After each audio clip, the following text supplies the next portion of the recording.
Hello students. तो students आज जो है हम रेशियो एंड प्रोपोर्शन का पार्ट 4 डिस्कस करेंगे। इससे पहले हमने जो है पार्ट 1 और पार्ट 2 रेशियो एंड प्रोपोर्शन का किया था और काफ़ी इंटरेस्टिंग भी रहा, ठीक रहा। तो आज हम जो है पार्ट 4 इसमें भी जो है हम क्वेश्चन ही डिस्कस करेंगे जो कि किससे रिलेटेड है, ठीक है। रेशियो एंड प्रोपोर्शन के जो बेसिक्स हमने बताए थे उससे रिलेटेड है। तो देखते हैं स्टूडेंट्स, हमारा क्वेश्चन नंबर फर्स्ट कह रहा है अनुपात 4 के पावर इतना और 2 के पावर इतना का क्या चीज किसके बराबर है। ठीक है स्टूडेंट्स, देखो स्टूडेंट्स 3.5 गिवन है तो 3.5 किसके इक्वल होता है। 3.5 जो है हमारा 7/2 के इक्वल होता है।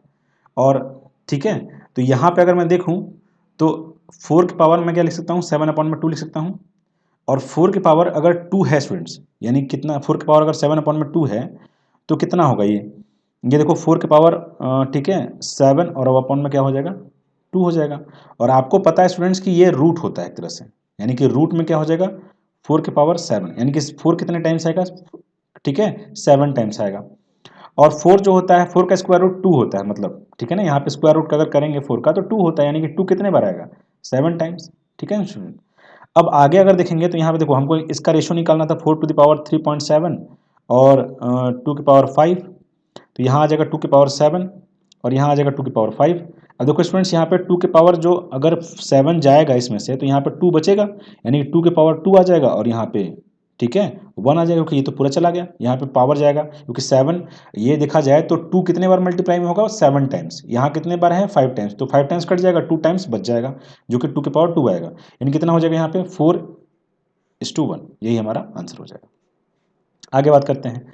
आगे बोला गया A:B, ठीक है C:D, E:F और ये कलीग जैसा क्वेश्चन है, यानी कि A, C और E की जो वैल्यू है कितनी है 1 है, B, D और F की जो वैल्यू है कितनी है 2 है। यानी कि सिंपली हमको क्या करना पड़ता है, बस यहाँ से 2 कॉमन आ जाएगा, यहाँ से सब में 2 कॉमन होगा तो यहाँ पे क्या आ जाएगा 2PQ और R आ जाएगा। और यहाँ से क्या आएगा, केवल 1 ही है तो यहाँ पे P ही रहेगा, यहाँ पे Q रहेगा और यहाँ पे क्या रहेगा R रहेगा, यानी कि ये कैंसिल आउट हो जाएगा इससे, यानी कि हमारा जो रेशो बनेगा वो क्या बनेगा 1:2 बनेगा स्टूडेंट्स। ठीक है, आगे बात करते हैं। आगे है यहाँ पे 1, 3, 6, 10, यानी कि यहाँ पे कितने गैप है 2 का, यहाँ पे कितने गैप है 3 का, यहाँ कितने गैप है 4 का, यहाँ कितने गैप आएगा 5 का और यहाँ कितने गैप आएगा तो 6 का। और यहाँ पे बोला गया स्टूडेंट्स कि क्या अनुक्रम 1, 3, 6, 10 के पांचवें तथा छठे पदों का अनुपात क्या होगा। तो भाई पांचवा और छठवा, तो पांचवें और छठे पदों का अनुपात क्या करना है, तो यानी कितना हो जाएगा, पांचवा पद जो होगा हमारा वो 10 में 5 जोड़ेंगे यानी 15 आएगा। और यहाँ पे कितना आएगा, यहाँ जो आएगा हमारा ठीक है यहाँ 6 21 आ जाएगा, यानी फिफ्थ और सिक्स्थ। तो फिफ्थ पद हमारा हो जाएगा कितने स्टूडेंट्स 15 और ये कितना हो जाएगा 21, काट लीजिए 3 × 5 = 15 और 3 × 7 = 21, यानी कि 5 × 7। तो यही हमारा आंसर हो जाएगा स्टूडेंट्स। आगे बात करते हैं। आगे बोला गया है कि अगर A:B दिया है 2/9 और 1/3, B:C दिया है 2/7 और 5/14, D:C दिया है 7/10 और 3/5, तो हमें ABCD के किसके बराबर है ये बताने हैं। सबसे पहले देखो स्टूडेंट्स, इसमें मैंने बताया था कि आपको क्या करना पड़ता है, सबसे पहले ये सिंपल रेशो में कन्वर्ट करते हैं, सबसे पहले फ्रैक्शन में अभी है ये, तो कैसे करेंगे। सबसे पहले अगर मैं ये कर दूं कि यहाँ पे 3 का मल्टीप्लाई कर दूं, यहाँ पे भी 3 का मल्टीप्लाई कर दूं, 3 3 9 हो जाएगा और ये 9 से 9 कैंसिल आउट हो जाएगा, यानी कि A:B:C और D को हम प्लॉट मैट्रिक्स से फाइंड आउट कर लेंगे। फिर उसके बाद तो 2:2 क्या आ जाएगा, यहाँ पे 3 आ जाएगा। चलो भाई, यहाँ कितना आ जाएगा, अगर 2 का मल्टीप्लाई इधर करा दूं और 2 का मल्टीप्लाई इधर करा दूं तो ये 2 से 2 कैंसिल, मतलब 14 कैंसिल हो जाएगा, यहाँ पे 4 हो जाएगा, यहाँ पे 5 हो जाएगा। तो B हमारे पास कितना हो गया 4 और यहाँ कितना हो गया 5। यहाँ कितना है हमारे पास, 2 से मल्टीप्लाई यहाँ करा लेंगे, 2 से मल्टीप्लाई यहाँ भी करा लेंगे, तो ये तो कैंसिल आउट हो जाएगा क्योंकि 2 से मल्टीप्लाई करेंगे 10 10 कैंसिल आउट हो गया। और अगर स्टूडेंट्स यहाँ पे ध्यान से देखें तो यहाँ पे D और C का रेशो दिया हुआ है, तो हमें C और D का चाहिए होता है ना, तो कैसे करेंगे 6:7 लिख देंगे, 6:7 लिख देंगे। ठीक है, अब जो जगह खाली है बगल में वो वहाँ पे तो उसके बगल वाला पर्सन ही आता है, यानी कि यहाँ पे 5 ही आ जाएगा फिर। ठीक है, अब यहाँ पे भी देखा जाए तो यहाँ पे कौन आएगा 3 ही आएगा, 3 आ जाएगा, यहाँ 6 आ जाएगा और फिर यहाँ भी 6 आएगा और यहाँ पे हमारे 4 आ जाएंगे। अब स्टूडेंट देखते हैं अगर हम, तो क्या 3 कहीं भी दिख रहा है आपको, 3 यहाँ है, यहाँ है, यहाँ है, 3 यहाँ भी दिख रहा है, तो यानी कि 3 2 जा 6 और ये 3 से कैंसिल आउट हो गए।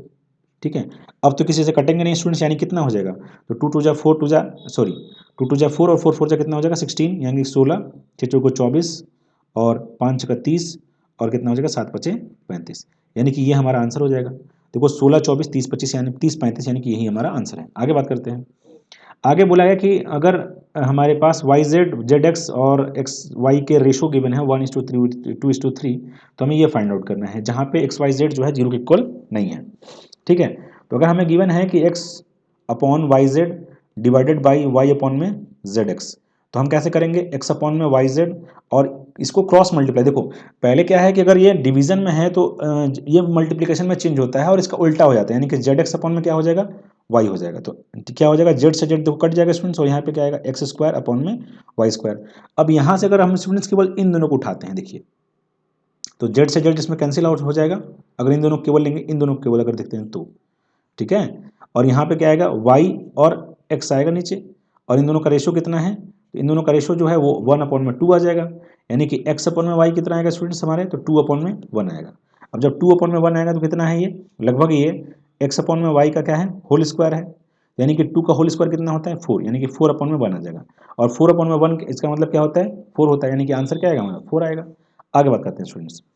आगे बोला गया कि इतने रुपए को किसमें, दो लोगों में विभक्त किया गया है, ठीक है, ए और बी में विभक्त किया गया है, तो ए को कितना प्राप्त होगा। भाई देखो अगर जोड़ेंगे तो 5 आएगा, और 5 बराबर किसके है, 14,250 के है, ठीक है।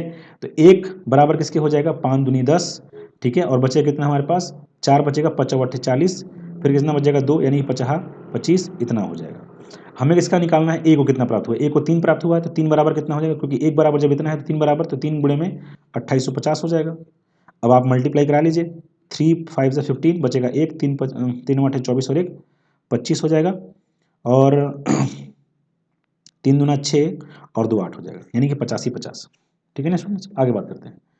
आगे बोला गया कि 2340 को ऐसे 3 भागों में बांटा जाए कि 1/3 संबंधी 1/6 के अनुपात में हो, तो बीच वाला भाग, यानी कि हमसे ये पूछ रहा है। पहले तो इसे सिंपल रेशो में कन्वर्ट कर लेंगे, 1/3 है और कितना है, 1/6 है। एलसीएम तीनों के नीचे जो 1 3 और 6 है, इसका एलसीएम कितना हो जाएगा, 6 हो जाएगा, और 6 से सबको डिवाइड करूँ नीचे वाले से, यानी कि 1 से मैं अगर इसमें डिवाइड करूँगा तो कितना आएगा 6, और 6 कम कितना हो जाएगा, ऊपर मल्टीप्लाई भी कराना होता है, तो 6 कम 6 भी हो जाएगा, 3 दूना 6 और 2 1 कम 2, 6 कम 6, यानी कि 6 कितना आएगा, यहाँ पे तो 1 ही आ जाएगा। तो इस तरह से अब 6 2 8 8 और 1 9 रेशो में हमारा जो है ये बटा हुआ है 2340। तो एक रेशो बराबर कितना आ जाएगा स्टूडेंट्स, तो 9 दूनी 18 और 9 अच्छा का 54, यानी कि 260 हो जाएगा। और हमें बीच वाला निकालना है, यानी कि 2 रेशो बराबर, 2 रेशो बराबर कितना हो जाएगा, तो 2 रेशो बराबर 2 छक्का 12, 2 दूना 4 और 1 5, यानी कि 540 हो जाएगा, सॉरी 520 हो जाएगा स्टूडेंट्स। आगे बात करते हैं। आगे बोला गया है कि इतने रुपए जो हैं ए बी और सी में बांटे गए हैं, ठीक है। ए और बी के भागों का अनुपात इतना दिया हुआ है, बी और सी के भागों का अनुपात इतना दिया हुआ है, तो बी को कितनी राशि मिलेगी। देखो ए और बी जो हैं, ठीक है, और सी। अभी यहाँ पे हमें देखो, अगर मैं देखता हूँ तो बी यहाँ पे कितना है, 7 है, और यहाँ पे बी कितना है, 2 है। तो क्या करते हैं स्टूडेंट्स, यहाँ पे हम सब में 7 से गुणा करा लेते हैं, और यहाँ पे हम सब में 2 से गुणा करा लेते हैं। इसे देखो यहाँ पे 7 2 14 हो जाएगा, और यहाँ पे हमारा जो होगा 7 2 14 हो जाएगा बी का वैल्यू। तो 5 से कितना आ जाएगा, एक कितना आएगा 35, बी कितना आएगा 7 दूना 6 14, और यहाँ कितना हो जाएगा 7 दूनी की 14, बी हो जाएगा, तो बी हमने लिख रखा है, और यहाँ पे कितना हो जाएगा 13 दूना की 26 हो जाएगा। अब अगर ध्यान से देखेंगे तो यहाँ पे अगर मैं सबको जोड़ता हूँ तो 5 4 9 6 15 होगा, ठीक है, बचेगा एक हमारे पास, 3 1 4 2 6 और 2 कितना हो जाएगा, ठीक है। एक बार फिर से जोड़ लेते हैं स्टूडेंट्स, तो 5 5 4 9 6 कितना हो जाएगा, 15 का 5 हासिल एक बचेगा, ठीक है। और इसके बाद फिर कितना होगा हमारे पास, तो यहाँ से हो जाएगा 2 1 3 और 3 6 और 1 7, यानी कि 75 बराबर किसके हो जाएगा स्टूडेंट्स, तो हमारा हो जाएगा ये 11,250 के। तो 25 से काटेंगे, 25 3 75, और 25 से काटेंगे 25 चौको 100, कितना आ जाएगा 25 पचे 125 होता है, और 0 यानी कि 1 बराबर 150 के आ जाएगा, ठीक है ना। तो यहाँ पे बी को कितनी राशि मिली, तो बी को 14 अनुपात में मिला है, तो 14 गुणे में कर लेंगे, तो 14 गुणे में 150 हो जाएगा, यानी कितना आएगा 14 5 70 होता है, ठीक है। बचेगा 7 हमारे पास, और 14 कम 14 और 7 कितना होता है, 21 होता है, यानी कि 21 हमारा आंसर हो जाएगा। आगे बात करते हैं स्टूडेंट्स। आगे बोला गया कि ए बी और सी में बांटी जाती है, मतलब कोई राशि जो है ए बी और सी में बांटी जाती है, ए कुल राशि का 3/16, बी कुल राशि का 1/4 भाग प्राप्त करता है। देखो स्टूडेंट्स यहाँ पे जो नीचे दिया गया है ना, अगर कभी भिन्न का क्वेश्चन है तो आप क्या कर लीजिए, नीचे वाले का एलसीएम ले लीजिए, यानी कि हम एलसीएम ले लेंगे 16 और 4 का, तो कितना आएगा 16, और यानी कि अगर 16 को देखो, अब यहाँ पे हमारे पास 16 जो है कुल धन है, हमारे पास कुल राशि है। अब 16 का अगर 3/16 निकालेंगे 16 का 3/16 करेंगे तो 16 से 16 कट जाएगा, 3 बचेगा।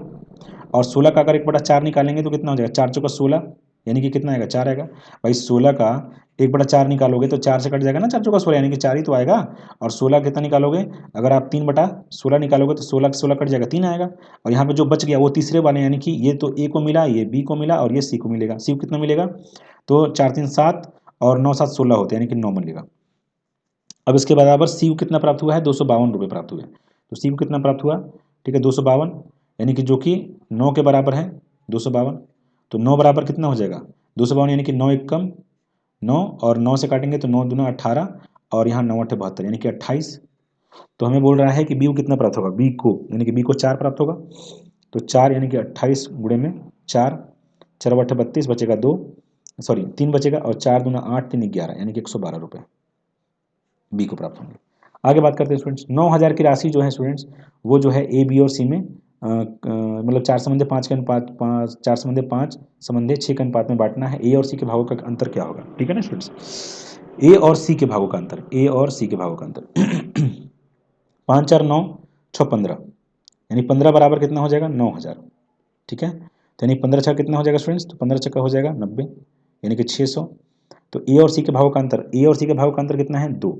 तो 2 बराबर कितना हो जाएगा, जब 1 बराबर 600 तो 2 बराबर 1200, यानी कि हमारा आंसर क्या आएगा, ठीक है 1200 डी। आगे बात करते हैं स्टूडेंट्स, आगे बोला गया कि 3400 को हमें ए बी सी और डी में इस प्रकार विभाजित किया गया है कि ए और बी के भागों का अनुपात बी और सी के भागों का भागों तथा सी और डी के भागों में क्रमशः 2/3, 4/3 और तथा 2/3 के अनुपात में रहे।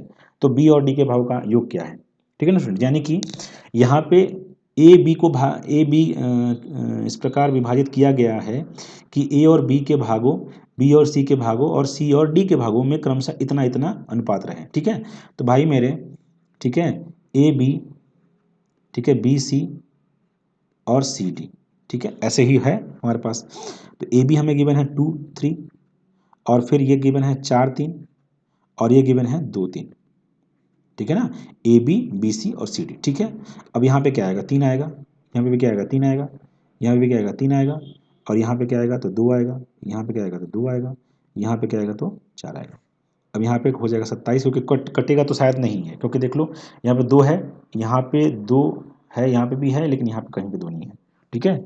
तो इस तरह से अब 3 इन सब में है लेकिन 3 इसमें नहीं है, तो कटेगा ही नहीं किसी से, यानी कि सब में मल्टीप्लाई ही कराना पड़ेगा। 3 का क्यूब होता है 27 हमारे पास, और यहाँ पे 3 3 के 9 दूना 18 हो जाता है, यहाँ पे 4 दूना 8 3 के 24 हो जाएगा, और यहाँ पे 4 दूना 8 दूना 16 हो जाएगा।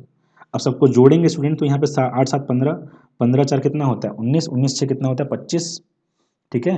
25 का हो जाएगा 5, ठीक है, बचेगा 2, और 2 1 3, ठीक है, 3 और 2 कितना हो जाएगा 5, और 1 6, ठीक है, और 6 और 2 8, यानी कि 85 हो जाएगा टोटल। और एक इसके बराबर हो जाएगा 3400 के, 3400 के। तो यानी कि यहाँ देखो कितना हो जाएगा, 17 25 होता है 85, और 17 दूना होता है 34, ठीक है, यानी कि एक बराबर किसके हो जाएगा 40 के, ठीक है। तो हमें बोल रहा है कि बी और डी के भागों का योग बताओ, बी और डी यानी कि ये, तो बी और डी के भागों का योग कितना हो जाएगा, 7 4 11, और 2 2 4 और 1, ठीक है, 5 51, ठीक है ना भाई। देखो कितना हो जाएगा हाँ, तो बी और डी के ना, यानी कि 4 7 4 11, और 2 2 4 और 1 5, यानी कि 51 बराबर हमें निकालना है। तो 51 बराबर हमें निकालना है, तो 51 जो कितना हो जाएगा, यही 2040 आएगा। 51 गुणे में कितना हो जाएगा 40, यानी 4 कम 4 4 5 20, यानी कि 2040 हमारा आंसर हो जाएगा, ठीक है। चलो चलिए स्टूडेंट्स, ठीक है, तो आज तक के लिए इतना ही स्टूडेंट्स, ठीक है। मिलते हैं अपने नेक्स्ट वीडियो में, और इसके आगे के भी क्वेश्चन है स्टूडेंट्स, इसको भी हम लोग नेक्स्ट वीडियो में क्या करेंगे, सॉल्व करेंगे, ठीक है ना। बहुत सारे क्वेश्चन हैं, देख लो भाई, और अगर आप करना चाहते हैं तो कर भी लीजिएगा, ठीक है, नहीं तो हम लोग करेंगे नेक्स्ट वीडियो में, ठीक है। चलिए तब तक के लिए थैंक यू।